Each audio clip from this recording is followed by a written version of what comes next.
what's up everyone? My name is Chris and today we are going to talk about 6 different ways to talk about motivation in English. Number 1 is to get someone to do something. When you get someone to do something, it basically means that you make them do what you want.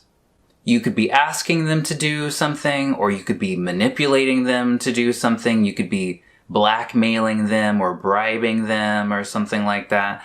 Really, it doesn't matter the method. The thing that really matters here is that you were able to successfully make them do this thing. Here are a few examples. I have tried everything to get that baby to stop crying. Is it illegal to give alcohol to babies? I just want to be clear on that, is it? I understand, so you don't want to tell us who stole the money, even though we both know you know who did it. Well, don't worry. We have ways of getting you to talk. If I delete all the files on my computer, do you think that'll get it to go faster? Because really, I don't know. Number 2 is to keep someone from doing something. When you keep someone from doing something, it means that you stop them from doing that thing. You prevent them from doing it. You don't want them to do it, so they don't do it. It's basically the opposite of number 1, getting someone to do something.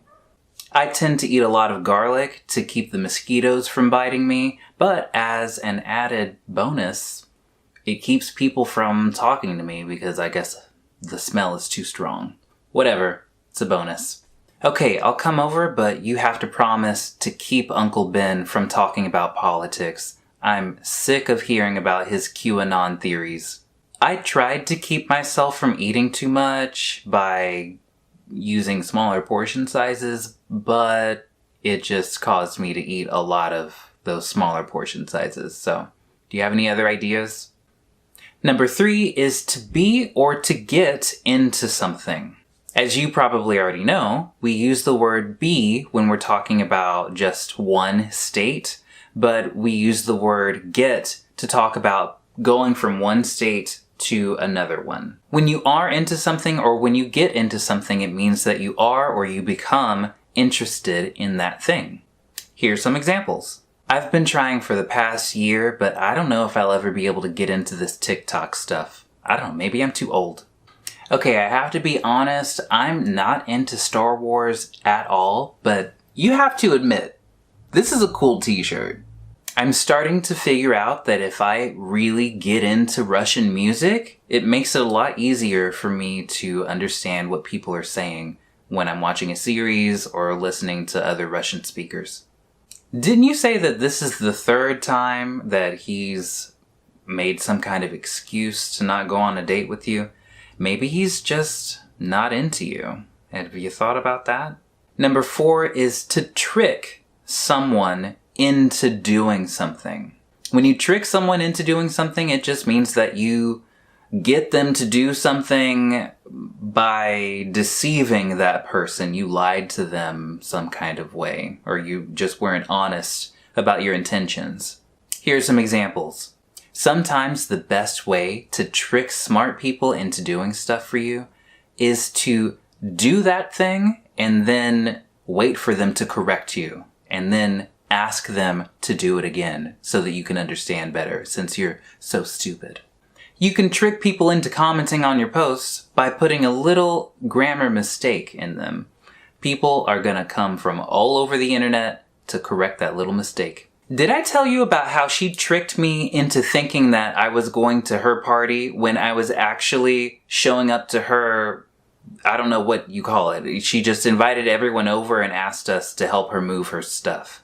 One of my friends recently told me that he used to go on dates just to trick people into paying for his stuff, and then he would never talk to them again. Look, I know the email said that you are the long-lost relative of this Nigerian prince, but have you ever thought about whether they might be just trying to trick you into giving them your financial information? According to a few of my students, number 5 is very useful, especially when you're talking about professional experience or how motivated you are to do something. It's very resume or CV vocabulary. This vocabulary expression is to strive to do something. When you strive to do something, it just means that you try your best to do that thing. You're strongly motivated to accomplish this goal. Here's some examples. As a language teacher, I am going to strive to create the most comfortable, most educational environment for my students. I find it funny how the airline industry this whole time, up until 2020, had been charging outrageous prices for their tickets to and from vacation destinations. But now they're striving to show us how valuable they are and how cheap and low their prices can be. Interesting. Before we continue, remember that if you are interested in using these vocabulary words or practicing these vocabulary words with me and a few other students, send me a message. My email address is languagewithchris@gmail.com. I'd love for you to join these group classes. They're super fun. I'm really looking forward to seeing you there.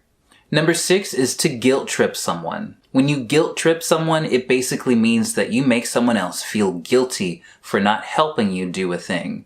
So then they end up helping you do that thing.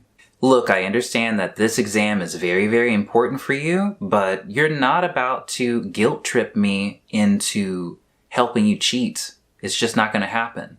And it's certainly not going to happen for free. But it's really not going to happen at all. But I mean, it's just not going to happen. You can send me the money, but it's probably not going to happen.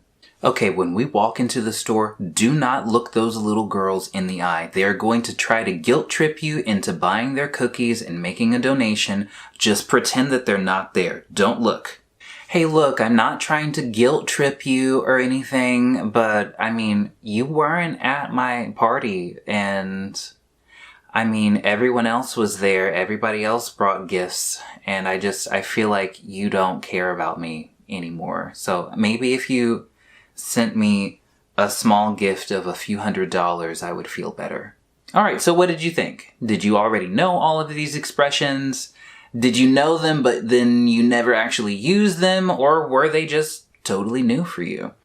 I don't want to guilt trip you, but every time that you watch one of my videos without subscribing, a kitten sheds a tear.